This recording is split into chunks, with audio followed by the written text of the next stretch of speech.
Hello and welcome to Intermission 1, The Key, Part 1.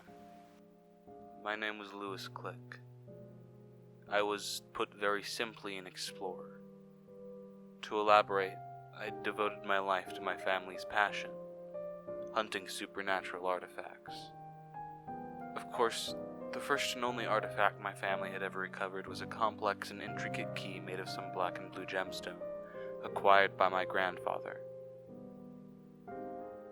My father had devoted his entire life to finding the door, with little luck.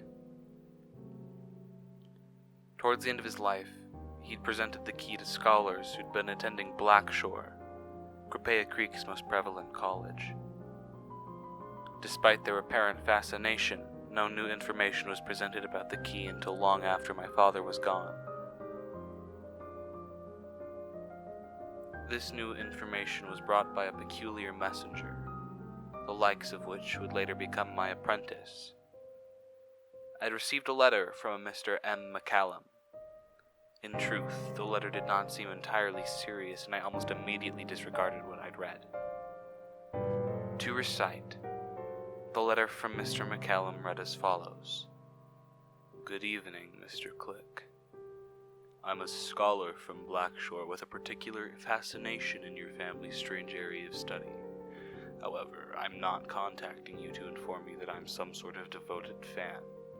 Nay, I believe we can help each other. I was born with an odd and unexplainable gift.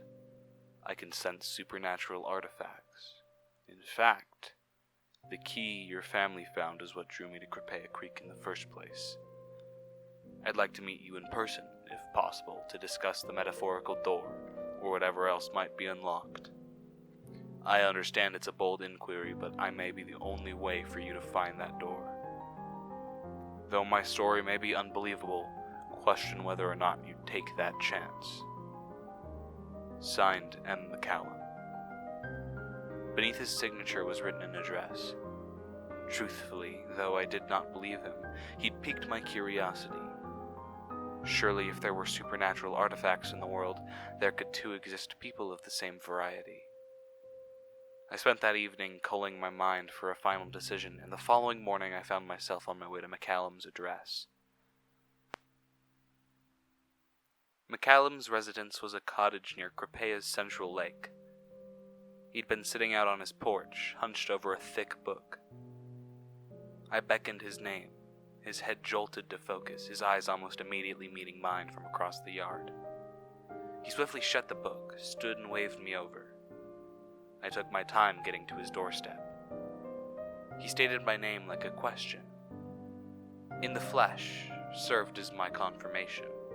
For a moment he smiled before taking a couple steps back to the door of the house. He held it open, gesturing for me to go inside. I complied, cautiously entering. Almost all the walls were decorated in large bookshelves, all filled with a vast variety of texts. He walked in ahead of me, shutting the door beforehand. In the center of his living room were 3 chairs around a table. He sat and I took my place at the chair across from him. Does this mean you took my letter seriously? He questioned, to which I responded. Is that to suggest that I shouldn't have? For a moment he fumbled over his words before finally stringing a sentence together. I can prove it to you. I raised my brow and leaned towards him. Then waste no more time. You're a useless asset until you can prove otherwise. He cleared his throat and began taking deep breaths. He stayed in this state for a moment before his eyes rolled open, both coated in a dense, milky haze. The public believes that the college is in possession of the key, but... He paused for a moment, his eyes shifting from the table to my own. You never gave it to them in the first place. The key is in a pristine silver box, which lay in an iron safe under your bed. The key to the safe is currently along your keyring. He held out his hand, asking for my keys without actually saying anything. I figured, what are the chances, and complied. Almost immediately, he held up one of the keys, before slyly stating, This one unlocks the safe.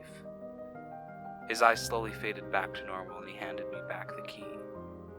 "Neat trick," I said, starting to stand from my seat. He grabbed my wrist and his eyes went milky again. When I spoke, he spoke in perfect unison. "Neat trick," our voices echoed. I remember thinking to myself, "He's mad," to which he verbally responded, "I'm many things, but a goddamn madman is one of them. Now have I proven my point to you, or do you still think this is some elaborate magic show?" His hand unhooked from my wrist, and with an offended gaze he swiftly returned to his chair. I too took my seat. Mind reading had been the final nail, and now I had no choice but to believe him. I had never experienced anything like it before. There were at least some provable truths to his abilities. What does the key unlock then? His brow furrowed and his expression melted into seriousness. "Well, here's the thing. If you manage to bring me the key and make me a promise, then I promise I'll get to work on finding the supposed door as soon as possible." I tilted my head and questioned, "A promise?" His initial response was a nod, briefly followed by, "I need you to promise me that you're going to take me with you when you go to find it." I stood and hesitantly agreed before leaving his residence and heading back to my own. I moved with a newfound euphoric curiosity. I was going to finally solve a mystery my family had been chipping away at for generations. Returning home, I immediately went for the safe, dragging it out from beneath my bed. I unlocked it and pulled out the metal box that contained the key. I held the box in both of my hands, staring with concentrated yet distracted intent. I took a deep breath and read my thumb along the box's engraved symbols. I thought about my father and how strange the situation was. I'd managed to find in a day what my predecessor had spent an entire lifetime searching for. To describe the circumstances as unlikely would have been an understatement. I counted my blessings and slipped the box into my coat pocket.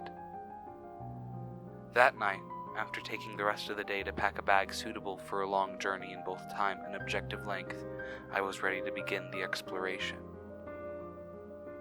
I left my residence, locking the door behind me and briskly making my way to McCallum's cottage. I entered without knocking, closing the door on my way in. I sat across from him again. He held out his hand without saying anything. He knew I had brought the key. I let my hand slowly drift into my pocket, letting my fingertips drag along the fabric as they slid further and wrapped around the box. I held it for a moment, my hand tight around the cold metal. I drew it out and delicately placed it in his palm. As soon as the box touched his skin, his eyes turned the aforementioned mystical milky white. He opened the box and stared down at the key.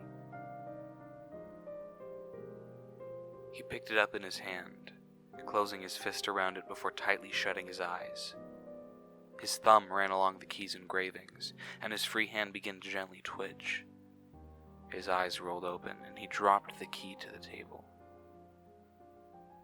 "The door's a long way out of Kripea," he said, in an almost whisper-like tone. I answered with a question. "Where do we need to go?"